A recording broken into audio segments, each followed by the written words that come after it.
Hello friends, चलिए exercise 1.3 आज हमें स्टार्ट करना है। लेकिन उसको स्टार्ट करने से पहले कुछ कॉन्सेप्ट क्लियर कर लेते हैं, जिसके अंदर सबसे पहला आता है क्वांटिफायर। अब तक जो हम लोगों ने देखा था, तो इसके अंदर हमने देखा था कि कोई भी मैथमेटिकल सेंटेंस जिसको हम लोग स्टेटमेंट लॉजिक के अंदर तभी कह सकते हैं जब वो या तो ट्रू हो या फिर फॉल्स हो, है ना। तो उसके अलावा उसको हम लोग स्टेटमेंट नहीं कह सकते, ये चीज़ हमें पता है। अब हमने एक और चीज़ देखी थी, ओपन सेंटेंस, ठीक है ना। और उस ओपन सेंटेंस को हम लोग स्टेटमेंट नहीं कहते थे। जैसे मान लीजिए कि हम लोगों ने क्या देखा था कि इम्पेरेटिव सेंटेंस हो चाहे एक्सक्लेमेटरी सेंटेंस हो, उसके बाद में इंटरोगेटिव स्टेटमेंट हो, तो ये तीनों भी सेंटेंस हो, ये स्टेटमेंट नहीं होते। और जो हमारा ओपन सेंटेंस होता है उसको भी हम लोग स्टेटमेंट नहीं बोलते। ओपन सेंटेंस किसको कहा जाता है? अगर मान लीजिए आपके पास x+5 = 7 है। अब आप लोग नहीं बता सकते हो, जब तक x को डिफाइन नहीं किया जाता तब तक आप लोग ये ट्रू है या फॉल्स है नहीं बता सकते। क्योंकि अगर आप x की वैल्यू 2 रखते हो तो ये ट्रू बन जाता है, लेकिन आप x की वैल्यू अगर कुछ और रखेंगे 2 के अलावा तो ये फॉल्स बन जाएगा।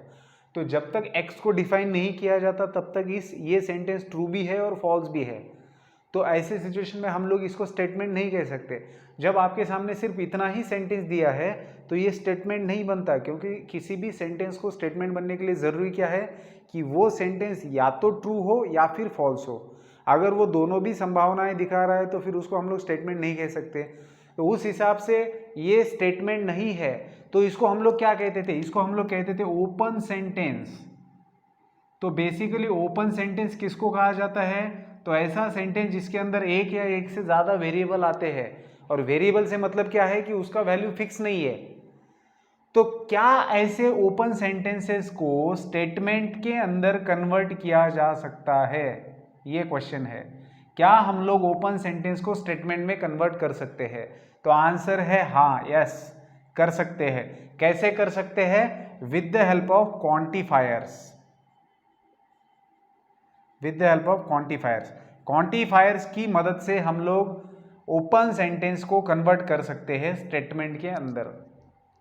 क्योंकि किसी भी सेंटेंस को स्टेटमेंट होने में ज़रूरत किस बात की होती है? ज़रूरत सिर्फ इतनी होती है कि वो सेंटेंस या तो ट्रू हो और या फिर फॉल्स हो। मतलब ये क्लियर हो जाए कि भैया जो सेंटेंस दिया है वो ट्रू है या फॉल्स है।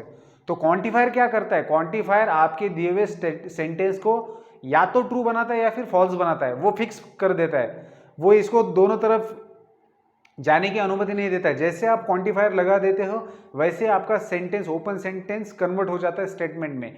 क्यों? क्योंकि उस सिचुएशन में जब आप क्वांटिफायर लगाते हो तब उस सिचुएशन में आपका एक्स डिफाइन हो जाता है। तो क्वांटिफायर बेसिकली क्या करता है? आपके वेरिएबल को स्पेसिफिक वैल्यू देने का काम करता है। अब कौन कौन से क्वांटिफायर्स है हमारे पास? तो हमारे पास दो तरीके के क्वांटिफायर्स है, ठीक है, आप लोगों ने इनको देखा भी होगा।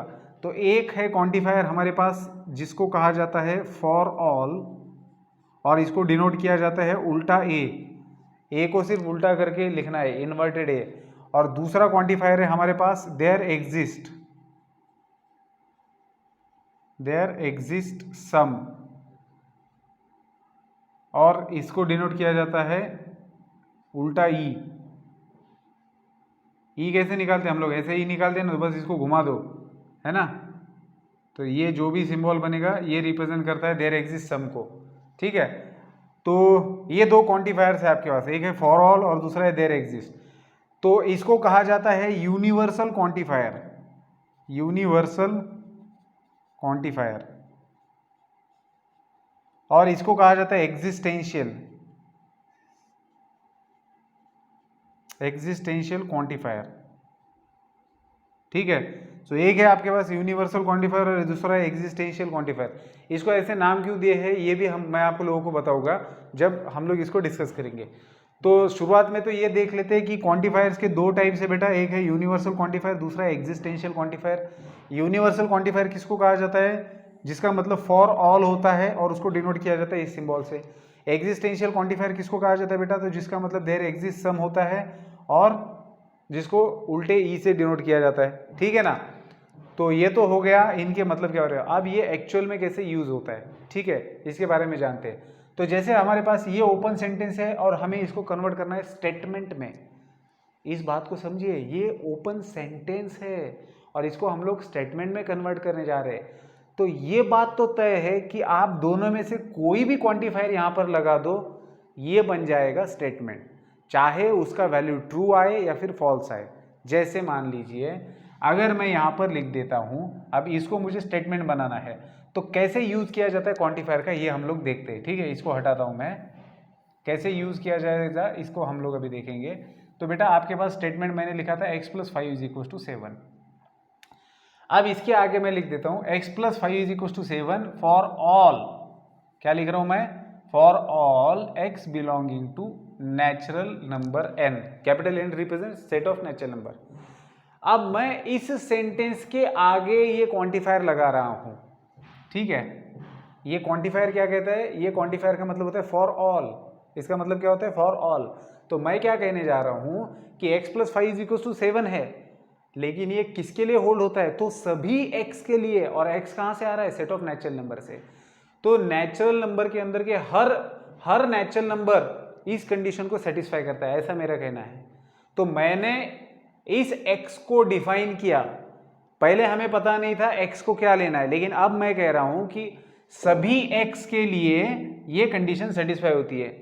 अब x कहां से आ रहा है, सेट ऑफ नेचुरल नंबर से। तो मैं ये कह रहा हूं कि for all x belonging to n, तो नेचुरल नंबर के अंदर के सभी नंबर्स ये कंडीशन सेटिस्फाई करते हैं। तो ये तो बात गलत है, क्योंकि नेचुरल नंबर के अंदर का सिर्फ एक ही ऐसा नंबर है जो 2 है, जो इस कंडीशन को सेटिस्फाई करेगा।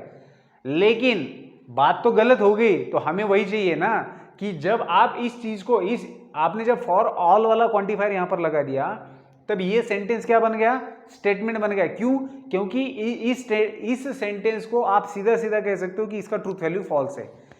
समझ रहे हो बात को, क्योंकि ट्रूथ वैल्यू कैसे निकालते हो आप, तो ये जो क्वांटिफायर यहां पर लगा है कि for all x belonging to n, तो आपको ये देखना है कि क्या n के अंदर के सभी x ये कंडीशन सेटिस्फाई करते हैं।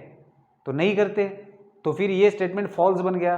तो फॉल्स बने ट्रू बने, हमें उससे क्या मतलब, सिर्फ एक ही आंसर आना चाहिए। तो जिनको भी मैथमेटिक्स समझ में आता है उनको अगर जाके पूछेंगे आप, तो हर कोई इसका आंसर फॉल्स ही बताएगा। तो बात खत्म हो गई। अगर आप सेंटेंस को एक ही आंसर दे पा रहे हो, मतलब या तो ट्रू या फिर फॉल्स, तो वो सेंटेंस बन रहा है स्टेटमेंट। तो आपने क्वांटिफायर लगा कि इसको क्या बना दिया, स्टेटमेंट बना दिया। अब मान लीजिए कि यही फॉर ऑल की जगह में देयर एग्जिस्ट लिखता, तो कैसे लिखा जाता है, देखिए x + 5 = 7। तो ये तो सेंटेंस स्टेटमेंट में कन्वर्ट हो गया ड्यू टू दिस क्वांटिफायर, और इसका ट्रूथ वैल्यू क्या आया, false. Truth value is false, तो इसका ट्रूथ वैल्यू है फॉल्स। सो x + 5 = 7 आपके पास एक ओपन सेंटेंस है, और आपने फिर यहां पर लगा दिया x + 5 = 7। हाँ, अब ये एग्जिस्टेंशियल क्वांटिफायर कहाँ लगाया जाता है, ये पहले लगाया जाता है, ठीक है। यूनिवर्सल क्वांटिफायर सेंटेंस के बाद में लगाया जाता है, और जो एग्जिस्टेंशियल होता है वो पहले लगाया जाता है। तो कैसे लिखा जाता है ये, देयर एग्जिस्ट सम, ठीक है। तो देयर एग्जिस्ट सम, तो आप समझ लीजिए इस सिंबल का मतलब ही ये होता है देयर एग्जिस्ट सम, या फिर एटलीस्ट, या फिर ऐसे बोल सकते हो एटलीस्ट वन। सम का मतलब होता है एटलीस्ट वन, कम से कम एक।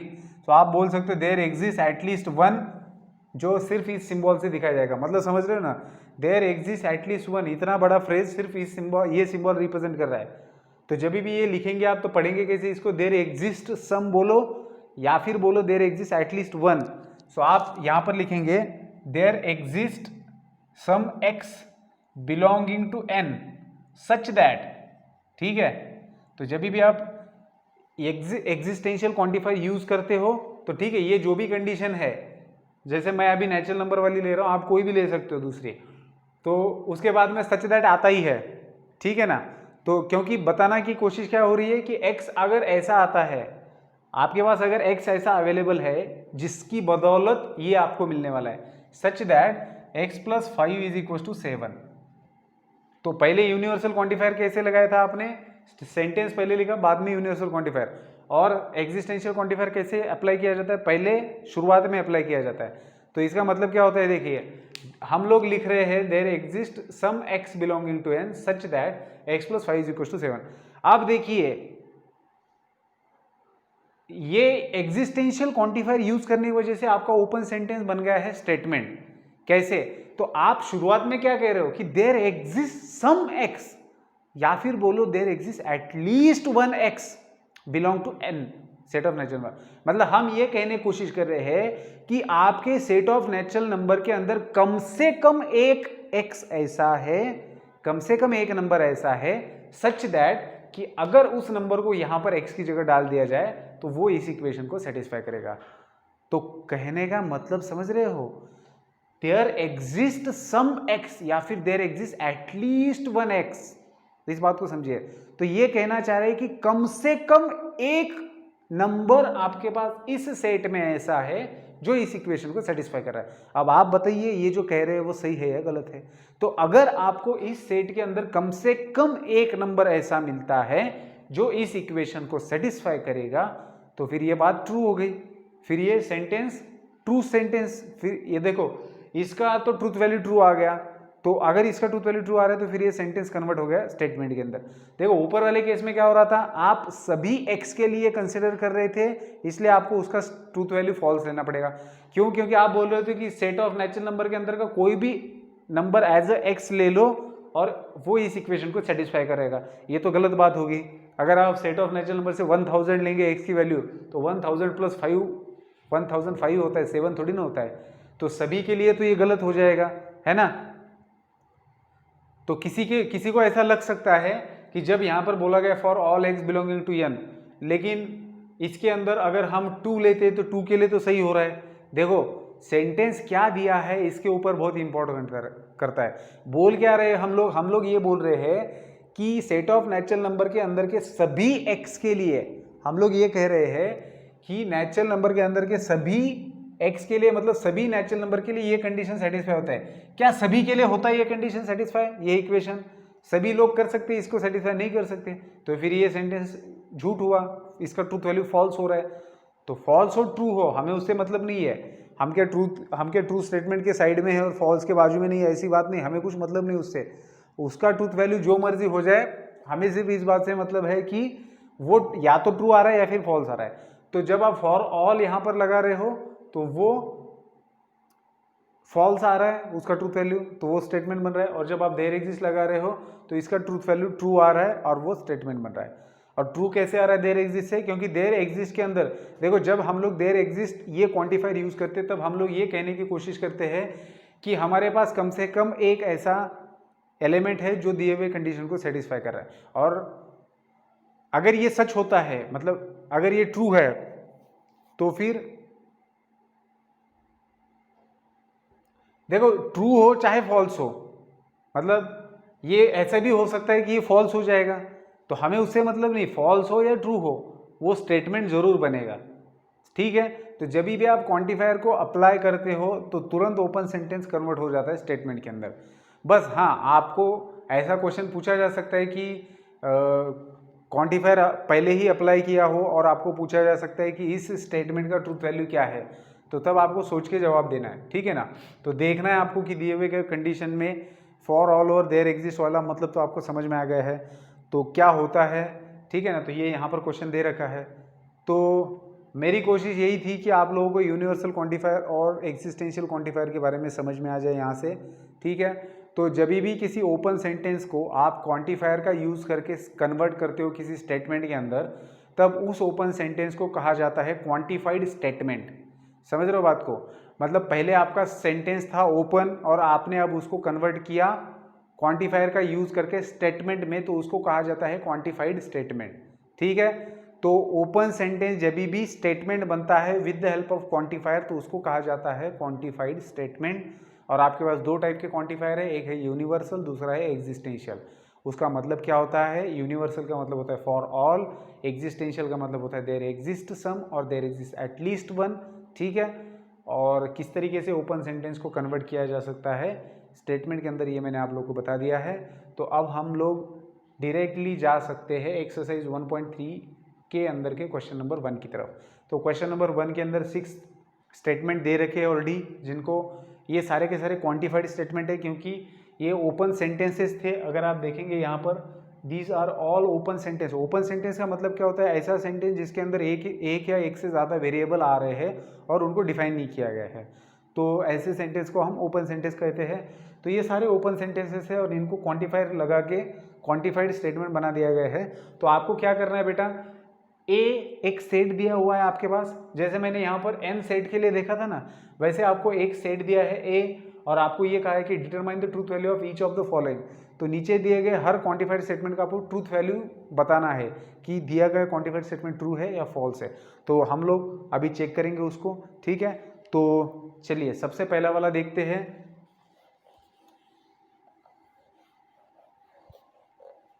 पहले वाले के अंदर क्या दिख रहा है आपको? पहले वाले क्वेश्चन में ये जो स्टेटमेंट है इसके अंदर कहा गया है there exist x belong to A. मैं यहाँ पर लिखता हूँ, सबसे पहले तो मैं सेट लिख लेता हूँ। इस सेट के अंदर एलिमेंट्स है 3, 5, 7, 9, 11 एंड 12, ठीक है। अब ये आपके एलिमेंट्स है। अब फर्स्ट जो क्वेश्चन है इसके अंदर सेंटेंस स्टेटमेंट क्या है आपका? There exist x belong to a such that x minus 8 is equal to 1। तो यहां पर इस स्टेटमेंट में यूज किया गया है एग्जिस्टेंशियल क्वांटिफायर। जब भी एग्जिस्टेंशियल क्वांटिफायर यूज किया जाता है तब आपके दिमाग में होना चाहिए कि इसका मतलब क्या होता है इस सिंबल का। तो इस सिंबल का मतलब होता है देयर एग्जिस्ट। देयर मतलब कहां पर? यहां पर, जहां पर भी जिस भी सेट के बारे में बात हो रही है। तो देयर एग्जिस्ट सम एक्स, ठीक है। सो ये इसका मतलब है, इस सिंबल का मतलब है देयर एग्जिस्ट सम और आगे है x. So there exist some x belonging to A. तो क्या इस ए के अंदर कोई ऐसे एक्स है? सम एक्स मतलब एटलीस्ट 1 एक्स। क्या कम से कम एक तो भी ऐसा एक्स है इस ए सेट के अंदर जो इस कंडीशन को सेटिस्फाई करेगा? सच दैट का मतलब क्या होता है कि इस ए सेट के अंदर क्या कम से कम एक ऐसा एक्स है जो इस कंडीशन को सेटिस्फाई करेगा। तो अगर होता है कम से कम एक एक्स तो बात खत्म, तो ये स्टेटमेंट ट्रू बन जाएगा। और अगर कम से कम एक भी ऐसा नहीं होता है जो इस कंडीशन को सेटिस्फाई करेगा तो ये फॉल्स स्टेटमेंट बन जाएगा। तो आपको चेक करना है कि क्या इस ए सेट के अंदर कम से कम एक नंबर ऐसा है जो इस कंडीशन को सेटिस्फाई करेगा। तो क्या कंडीशन है? तो आपको 9 चाहिए। तो क्या 9 अवेलेबल है? हाँ बिल्कुल है। तो कम से कम एक है यहाँ पर 9 कि जिसमें से 8 को सब्ट्रैक्ट करेंगे तो 1 मिलेगा, ठीक है। तो क्वांटिफायर यूज किया था देयर एग्जिस्ट। सो इसका ट्रूथ वैल्यू क्या आ जाएगा? इसका ट्रूथ वैल्यू आएगा ट्रू। क्यों? क्योंकि आपके पास कम से कम एक एक्स ऐसा है इस सेट के अंदर जो इस कंडीशन को सेटिस्फाई कर रहा है, ठीक है। चलिए सेकंड वाला। सेकंड के अंदर है आपके पास for all x belonging to A x square plus x is an even number. देखिए अब ये क्वांटिफायर है फॉर ऑल, तो ये कहना क्या चाहते हैं? For all x. कहां से आ रहे हैं ये एक्स आ रहे हैं सेट ए से। तो सेट ए के अंदर के सभी एक्स के लिए, मतलब सभी नंबर्स के लिए ये कंडीशन सेटिस्फाई होती है क्या? होती है, ऐसा उनका कहना है। उनका कहना है कि for all x belonging to A, मतलब ए सेट के अंदर के सभी एक्स ये कंडीशन सेटिस्फाई करते हैं। कौन सी कंडीशन? कि x square plus x is even number. मतलब आप इसके अंदर का कोई भी नंबर लेते हो, मतलब हर एक नंबर, इस सेट के अंदर का हर एक नंबर का आप अगर स्क्वायर करेंगे और उसके अंदर खुद को ऐड करेंगे तो वो इवन नंबर ही मिलेगा। तो आपको चेक करना पड़ेगा हर एक नंबर को। अगर एक भी नंबर ऐसा है कि जिसका स्क्वायर प्लस वो खुद नंबर इवन नंबर नहीं आता तो फिर ये स्टेटमेंट बन जाएगा फॉल्स। तो कहा क्या गया है? For all x belonging to A के अंदर के सभी एक्स के लिए x square plus x is even number. तो देखिए आता है कि नहीं। So x square plus x मतलब 3 स्क्वायर प्लस 3, तो 3 का स्क्वायर आता है 9 प्लस 3 12, तो 12 तो इवन है, मतलब ये सच है। 3 के लिए ये सच हो रहा है। 5 के लिए होएगा क्या? 5 का स्क्वायर 25, 25 प्लस 5 30, तो इसके लिए भी सच हो रहा है। फिर 7 के लिए 7 का स्क्वायर 49, 49 प्लस 7 56, इसके लिए भी सच है। 9 का स्क्वायर 81, 81 प्लस 9 90, ये भी इवन है। 11 का square 121, 121 plus 11 that is 132, it is also even. और 12 का स्क्वायर आता है 144 और 144 में आपको 12 ऐड करना है तो बन जाएगा 156 इवन। तो ये जो इन्होंने कहा था कि ए के अंदर के सभी नंबर्स इस कंडीशन को सेटिस्फाई करते हैं, तो ये ट्रू है, सभी लोग करते ही हैं, तो इसका भी ट्रूथ वैल्यू आएगा ट्रू। नेक्स्ट थर्ड के अंदर क्या दिया है, देयर एग्जिस्ट सम एक्स, या फिर there exist at least one x belonging to a such that, किस तरीके से, सच दैट एक्स का स्क्वायर लेस देन 0। क्या इस ए सेट के अंदर कम से कम एक ऐसा नंबर है जिसका स्क्वायर लेस देन 0 आएगा? तो बिल्कुल भी आपके पास एक भी ऐसा नंबर नहीं इसके अंदर। आप कोई भी इसके अंदर का नंबर ले लो, आपको कम से कम एक भी ऐसा मिलता है क्या जिसका स्क्वायर लेस देन 0 आ रहा है? तो बिल्कुल नहीं आता, तो इसका ट्रूथ वैल्यू क्या बनेगा, फॉल्स।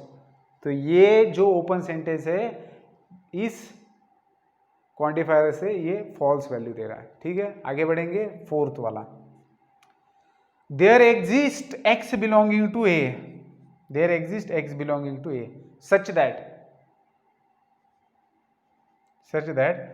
3x प्लस, अरे भाई कौन सा लिख रहा हूँ, अच्छा मैंने फोर्थ छोड़ दिया, सीधा फिफ्थ ले लिया, कोई दिक्कत नहीं, चलिए पहले फिफ्थ देख लेते हैं। There exist x belonging to a such that 3x plus 8 is greater than 40। अब इनका कहना है कि देयर मतलब वेयर, देयर एग्जिस्ट का मतलब क्या होता है, ये सेट कौन सा दिया है, ए सेट के अंदर की बात हो रही है। So there exist x belonging to A, so there exist at least one x belonging to A. तो क्या ए सेट के अंदर कम से कम एक ऐसा नंबर है जो ये कंडीशन सेटिस्फाई कर रहा है? तो कम से कम एक भी अगर ये कंडीशन सेटिस्फाई कर देता है तो ये स्टेटमेंट का ट्रूथ वैल्यू ट्रू आएगा। तो देखिए सबसे बड़े को ही डाल के देखिए, सो 12 3 जा 36 और 36 प्लस 8 ऑब्वियसली ग्रेटर देन 40 है, और 11 भी ये कंडीशन सेटिस्फाई करता है। मतलब 11 and 12 there are two numbers who satisfy this condition. तो कम से कम एक ने तो भी सेटिस्फाई करनी थी, यहाँ तो दो है, तो ऑब्वियसली ये जो स्टेटमेंट है ये ट्रू स्टेटमेंट बन जाएगा। समझ रहे हो बात को? चलिए अब फोर्थ की तरफ बढ़ते हैं, हमने पहले फिफ्थ ले लिया था, अब फोर्थ ले लेते हैं।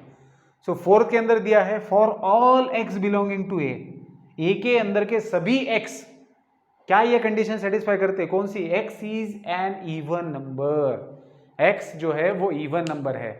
तो उनका ये पूछना है, वो लोग ये कहना चाह रहे हैं कि ए सेट के अंदर के सभी जो नंबर्स है वो सारे के सारे इवन नंबर्स है, x is an even number. तो क्या ये सच है? बिल्कुल भी नहीं, सिर्फ एक ही ऐसा है जो इवन है, बाकी सब तो ऑड नंबर्स है, तो बिल्कुल ये झूठ बात हो रही है, तो इसका ट्रूथ वैल्यू आएगा फॉल्स। ठीक है, आगे बढ़ेंगे। For all x belonging to A के अंदर के सभी एक्स, क्या ये कंडीशन सेटिस्फाई करते हैं? कौन सी वाली? 2x plus 9 is greater then 14। अब यहां पर देखना है आपको, क्या सभी x ये कंडीशन सेटिस्फाई करते हैं? अगर करते हैं तो ट्रू, अगर एक भी नहीं करता तो फॉल्स, क्योंकि उनका दावा है कि सभी x इसके अंदर की ये कंडीशन सेटिस्फाई करते हैं। तो आपको चेक करना है कि करते हैं कि नहीं। तो क्या करेंगे, सबसे छोटे वाले नंबर को लेके चेक करते हैं, अगर छोटा ही ये कंडीशन सेटिस्फाई कर देगा तो बड़े तो ऑब्वियसली करेंगे। तो छोटा नंबर कौन सा है? 3। सो 3 को यहाँ पर रखेंगे तो 3 2 6, 6 प्लस 9 15। तो सबसे छोटा नंबर इस सेट का अगर आप इसके अंदर रख रहे हो तो वो ग्रेटर देन 14 आपको वैल्यू दे रहा है, तो आगे के तो देंगे ही। मतलब ए सेट के अंदर के सभी एलिमेंट्स ये कंडीशन सेटिस्फाई करते हैं। तो इन्होंने जो यहाँ पर फॉर ऑल बोला है वो बिल्कुल सही बोला है, तो इसका ट्रूथ वैल्यू आ जाएगा ट्रू। और इसका ट्रूथ वैल्यू क्या आया था? इसका भी ट्रूथ वैल्यू आया था ट्रू, क्योंकि आपको कम से कम एक चाहिए था जो इस कंडीशन को सेटिस्फाई करेगा। ऐसा है बेटा। तो ये था क्वांटिफायर का मतलब और क्वांटिफायर के ऊपर डिपेंडेंट एग्जाम्पल्स। ठीक है, सो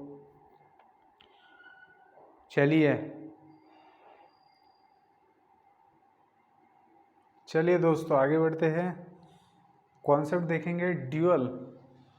ड्यूअल का मतलब क्या होता है? किसी भी कंपाउंड स्टेटमेंट का ड्यूअल लिखने का मतलब क्या है? देखो इसके ऊपर क्वेश्चन पूछा जाता है, एक सबसे आसान एग्जांपल है, मतलब सबसे आसान कॉन्सेप्ट है अगर देखा जाए तो मैथमेटिक्स के अंदर। जितना भी आपका 11th 12th का आपने मैथमेटिक्स देखा हो, वैसे तो पूरा लॉजिक ही आसान है, लेकिन ड्यूअल वाला कॉन्सेप्ट बहुत ज़्यादा आसान है, क्योंकि ड्यूअल के अंदर आपको कुछ भी नहीं करना होता है। कोई भी एक कंपाउंड स्टेटमेंट आपको दिया है तो उसका आपको ड्यूअल लिखना है। तो क्या मतलब होता है ड्यूअल का? कोई भी एक कंपाउंड स्टेटमेंट है उसका ड्यूअल लिखने का मतलब क्या होता है? तो बस आपको करना क्या है, जैसे मान लीजिए एक कंपाउंड स्टेटमेंट आपको दिया है P एंड Q और आर और एस। अब ये कंपाउंड स्टेटमेंट है आपका और इसका आपको ड्यूअल लिखना है। तो ड्यूअल का मतलब क्या होता है, आपको इसी कंपाउंड स्टेटमेंट से इसका ड्यूअल ऑब्टेन होगा just by replacing and by or and or by and. तो जहाँ पर एंड है उसकी जगह और लिखो, जहाँ पर और है उसकी जगह एंड लिखो। तो इससे जो भी आपको मिलेगा वो बन जाएगा आपका ड्यूअल स्टेटमेंट। सो आपको इस कंपाउंड स्टेटमेंट का अगर ड्यूअल फाइंड आउट करना है तो पी एज इट इज रहेगा, एंड की जगह लिखो और, फिर और की जगह लिखो and, R as it is or की जगह लिखो एंड, बात खत्म। कितना आसान है। अगर बाकी किसी भी, अगर कोई भी लॉजिकल कनेक्टिव आता है, निगेशन आए इम्प्लीकेशन आए, उससे कोई मतलब नहीं है, उनको चेंज नहीं करना है, बस और की जगह एंड रखना है, एंड की जगह और रखना है। एक और चीज, अगर दिए गए कंपाउंड स्टेटमेंट में मान लीजिए टी आता है, ठीक है, टी या सी, तो टी का मतलब होता है टोटोलॉजी और सी का मतलब होता है कॉन्ट्रडिक्शन। तो कहीं पर भी अगर आपको सी दिखता है और टी दिखता है तो उनको भी आपको रिप्लेस करना है। जैसे मान लीजिए कि इस कंपाउंड स्टेटमेंट का मैं ड्यूअल लिखने जा रहा हूं, तो ड्यूअल कैसे, ड्यूअल का मतलब DUAL, dual of a compound statement. यहां पर लिख देता हूं मैं, प्रोनाउंसिएशन इसका सही नहीं जम रहा, ड्यूअल कैसे बोले, dual, dual of A compound statement. So compound statement का ड्यूअल, ठीक है। तो dual of a compound statement, तो किसी भी कंपाउंड स्टेटमेंट का ड्यूअल का मतलब क्या होता है ये हम लोग देख रहे हैं। सो अगर आपको ये तो मैंने बता दिया कि एंड की जगह और लेना है, और की जगह एंड लेना है, ठीक है, लॉजिकल कनेक्टिव। अगर टी आता है तो टी की जगह पर आएगा सी, मतलब टी है तो टी का उल्टा सी लिखना है, और अगर सी है तो सी का उल्टा टी लिखना है, ठीक है। तो इतने सिंपल तरीके से आपको ड्यूअल मिल जाएगा। तो चलिए आगे बढ़ते हैं, क्वेश्चन देखेंगे तो और भी अच्छा बन जाएगा। क्वेश्चन पूछा जाता है write the duals of each of the following, नीचे दिए गए हर कंपाउंड स्टेटमेंट का आपको ड्यूअल लिखना है, ठीक है। तो इधर मैं कंपाउंड स्टेटमेंट लिखता हूँ फर्स्ट, पी और क्यू एंड आर, ये आपका कंपाउंड स्टेटमेंट है। इसका ड्यूअल लिखना है, क्या आएगा इसका ड्यूअल, पी और की जगह आएगा एंड की जगह आएगा और, सिंपल, बात खत्म हो गई। So dual of given compound statement is बोलेंगे और ये लिख देंगे, ठीक है। इतना सिंपल इसका आंसर है। Second, P and Q and R, क्या आएगा इसका ड्यूअल बेटा, सिर्फ एंड की जगह पर आएगा और।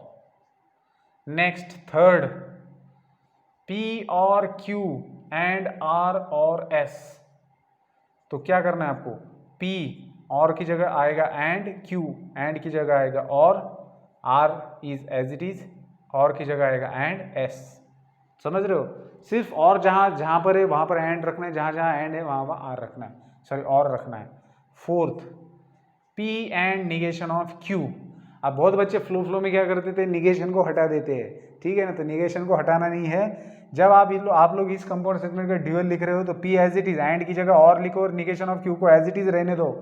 फ्लो में हम लोग क्या करते हैं, निगेशन Q को सिर्फ Q लिख देते हैं, निगेशन को हटा देते हैं और यहाँ पर गलती कर बैठते हैं।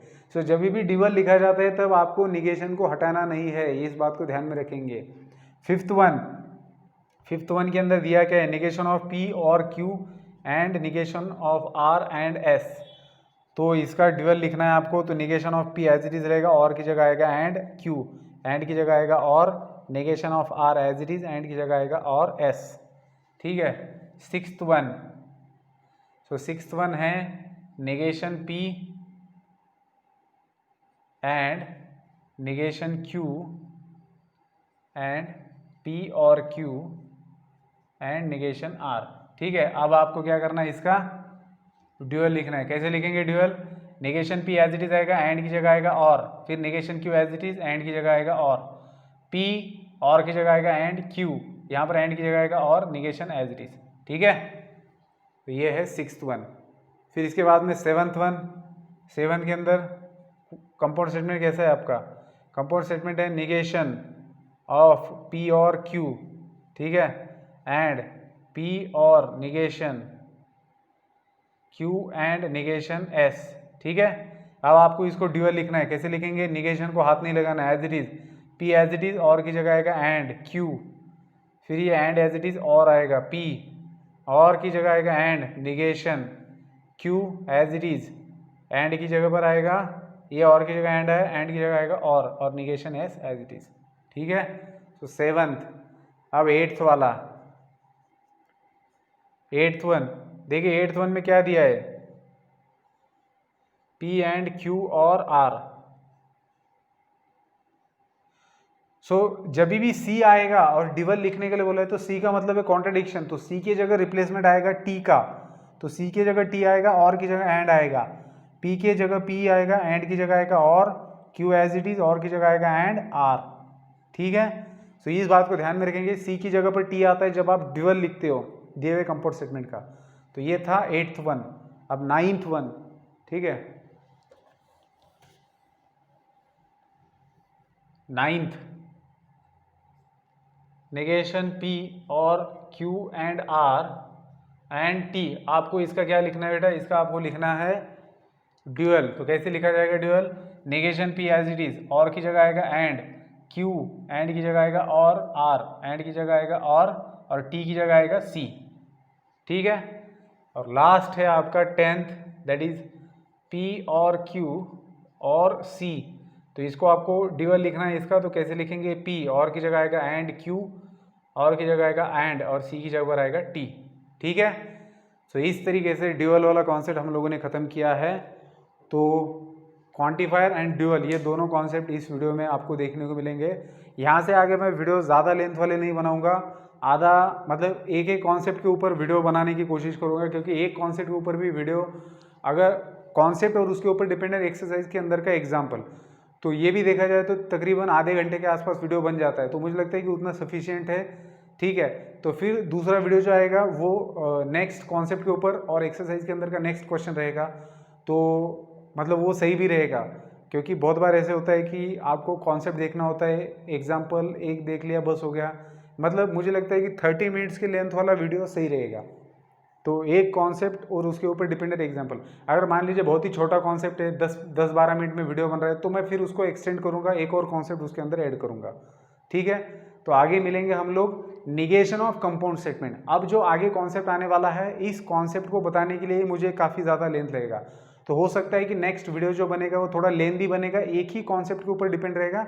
लेकिन कभी कभी ऐसे भी हो सकता है, जैसे अभी निगेशन ऑफ कंपाउंड स्टेटमेंट मुझे आपको आगे का टॉपिक पढ़ाना है, तो यहाँ पर ये दो स्टेटमेंट, ये दोनों कॉन्सेप्ट मिला के आधा घंटा लगा, लेकिन आगे का एक ही कॉन्सेप्ट आपको ज़्यादा मिनट लग सकता है, क्योंकि उसके ऊपर के एग्जाम्पल मुझे देखने हैं। ठीक है, क्योंकि अब आगे निगेशन ऑफ क्वांटिफाइड स्टेटमेंट भी आपको लिखना है और निगेशन ऑफ कंपाउंड स्टेटमेंट भी। तो आपके पास कितने अलग अलग तरीके के कंपाउंड स्टेटमेंट है, कंजंक्शन है, डिसजंक्शन है, इंप्लीकेशन है, डबल इंप्लीकेशन है, फिर निगेशन है और क्वांटिफाइड स्टेटमेंट है। तो इन सबका निगेशन कैसे लिया जाता है, फिर मुझे कुछ इक्विवेलेंट स्टेटमेंट भी आपको बताने हैं, तो इसमें टाइम लगेगा। लेकिन वेरिएशन समझ लो आप लोग कि वीडियो जो बनेंगे वो कुछ इस प्रकार बनेंगे कि कॉन्सेप्ट और उसके ऊपर के एग्जाम्पल्स। ठीक है, तो मिलते हैं फिर नेक्स्ट वीडियो के अंदर with the new concept, that is negation of a compound statement. तब तक के लिए गुड बाय।